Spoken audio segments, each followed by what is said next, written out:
the question on the table right now is Dak Prescott just had a really good year of football and was quite frustrated, it sounded like, after the final game of the season with the fact that I can play quarterback at whatever level I want. And it seems like for the first time in my life, that does not determine if we're going to win a football game, and that's tough.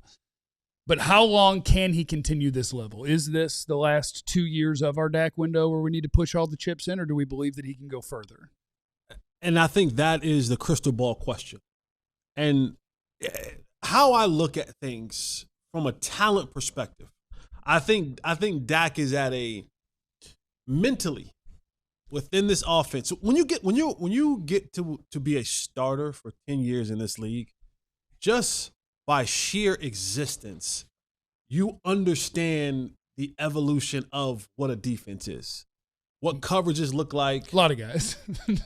Maybe not all of them. A lot of guys. A lot of guys. All of them don't. Hurts has got to work on it a little bit. He's in year 500 or whatever. But he's only in year 5. Yeah. He's not in year 10. Yeah. But hopefully by year 10, he gets it. He can look out there and go, oh, yeah, well, I've seen this defense before.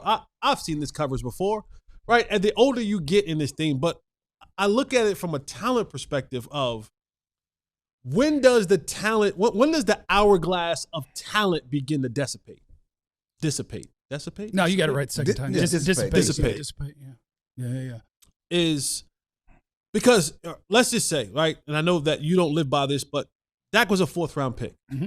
And the reason Dak was a 4th-round pick was because they didn't see superior skills in Dak Prescott. Yeah. Also, he got beat up, and we're the negative ones, right?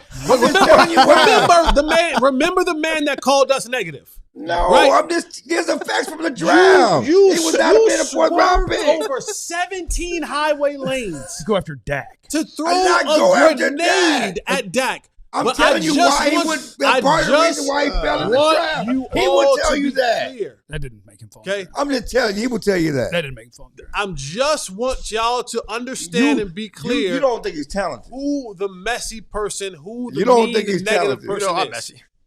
I'm not messy. I'm trying to give you facts. That was unnecessary. I'm Captain You're Messy. essentially saying he's a 4th-round talent. I don't think that he believes he was a 4th-round talent. I don't give a damn what he believes. I'm telling you what the people believe. Well, keep on going. And just for context, at least what I've heard from people who talk to the people who tell them and then they tell me, Dak had a DUI in his background and the little beach thing. And my understanding from people who talk to people is that it didn't affect his draft stock at all because he still was A+. Because talk to him, right? Yeah. You talk to him. Right. Like he still got A+ across the board as they were like, okay, mistakes, but very high character. Like this is not red flag. I mean, Johnny Manziel, you talk about flags. Like this was the guy. But as I was saying before, Clarence swerved 17 highway lanes to throw a grenade and Dak. Yeah. A negative grenade. And you didn't have to swerve that far. It was a grenade. You could have thrown it. You didn't have to drive over there. That was risky. 4th, this is not me. This is the league said 4th-round talent. Right? Just after Neville Gallimore for the Cowboys. Exactly. A little bit after Neville Gallimore. No. They drafted another guy in the 4th round before him. I thought Gallimore was the 4th rounder. They drafted no, it was another defensive end from Oklahoma. Gallimore defensive. Oh, Charles Tapper. Charles Tapper. Charles Tapper was just ahead of him. Yeah. Charles Tapper. Yeah, sorry. So I just look at the time that he's been in this league where they projected his talent to be at is closer to the floor than it would be when you look at a Herbert level talent. Herbert level talent, everyone raves about how he can make all the throws and he's big and he's tall and he's athletic and he's fast and he has a bazooka for an arm. All these things that they talk about. So as the years begin to grow on a quarterback, whether he's injury prone or not, some things begin to fall off. So if you came out of the gates and you were able to throw from one knee, 75-yard dot, well, once you get to year 10, maybe it won't be from one knee, 75-yard dot. Maybe 60 yards. Ryan Mallett. But if you are a 4th-round pick, right, who maybe didn't have all of these tools, right, these gifts that God has given these other players, and maybe you can only throw the ball 60 yards from standing straight up. Yeah, it's tough. On a crow hop. You know what I'm saying? As you get into the league, those skills diminish as well.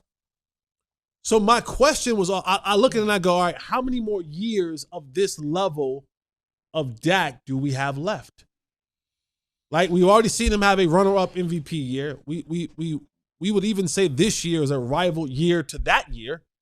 And now, whether that be injury, whether that be talent around him, whether that be schedule, there's a host of other things. The question is, how many more years do you think he has left that he's able to play at this high level? And he'll be 33 years old this year. Correct. I have no doubt on 2 to 3.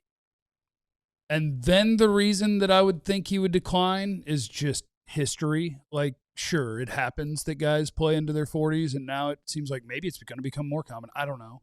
And the reason that I would bet on Dak is, to your point, I think when he came into the league, he got drafted where he got drafted because they thought pretty good runner, okay thrower. Like, that's what he was. Not wizard at reading defense, most accurate thrower in the draft. But that's what he's become. And so, like, I think Dak's been playing old man quarterback for 2 years already.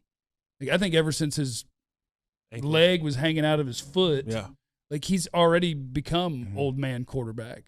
And so, like, he has enough arm. He has plenty of arm, but he doesn't have the freaky arm. Like, I think what people are looking for when they're picking guys like in the top 5 is they're looking for kind of cheat codes. They're looking for people who, here's the test, there is no answer, fine, change the question. And what you can do that if you have a superhero arm or superhero legs, right?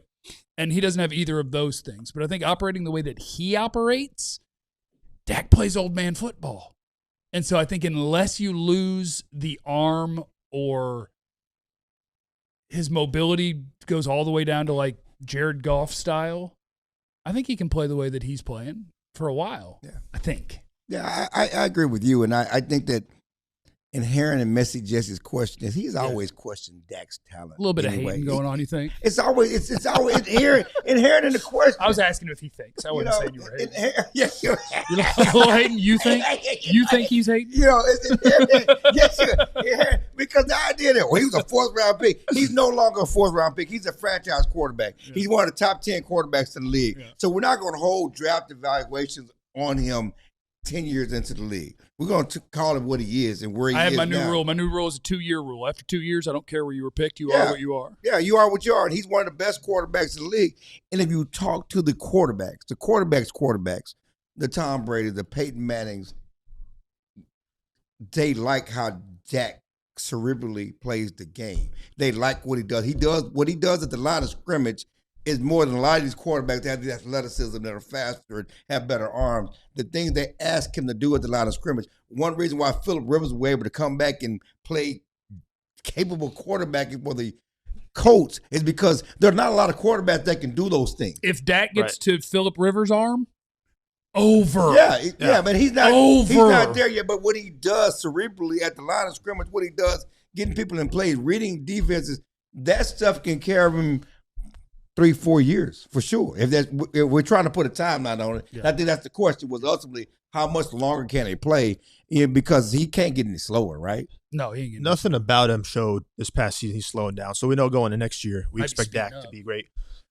You said 2 years, Jeff? 3 years? I have no doubt about the 2 to 3 year window, and then beyond that, like the traits he has look like they would play. Absolutely, but you never know. Most people, you talking about 37, 38. And I'm on the lookout at that point. Health certainly is number one factor. We know he's had his injuries the last few years. He was able to stay healthy this past season. But you also mentioned talent. And 3 years from now, and you hope the defense is fixed. But 3 years from now, it'll be Joe Milton's turn. 3 years from now, is Dak, if this defense still isn't playing great football, is he still able to do what he did week 2 against the Giants or week 4 against Green Bay? Those types of things you got to ask yourself. So I still think he can for the next couple of years, but it really comes down to what's around. Especially you're trying to now sort out your left tackle position. That's pretty important if you want him to continue playing at a high level. And you just brought up Joe Milton. Last 2 games, did we want to see more? I mean, I know he didn't have a lot of things, but did we want to? I do just because there was so much to, hype. I wanted to lose, and I don't think there's a purpose in playing your franchise quarterback when the season's over. So Right. I would have rather seen Milton, but not because I thought he was going to show something that was going to make you go, "Yay, we have Joe Milton," just to lose games. Yeah, and why not? I'm just saying when he did play. I know he didn't play as much, but when he did play, did you want to see more of the light coming on? Yes, and I want Joe Milton to be way better at football because the little bit that I've seen from him, just like talking and whatnot, I like Joe Milton. Yeah, he seems great. I don't want him on my football field in the NFL ever. Ever. Because that's so, Joe Milton's going to take his spot. We live in a generation now where people are on their phone all the time. People are a mile away. People are always on their phone. I see people at a game recording every play just in case they have the right clip, right? Like they're not actually watching the field. They're watching their phone. That's dangerous if Joe's in the game.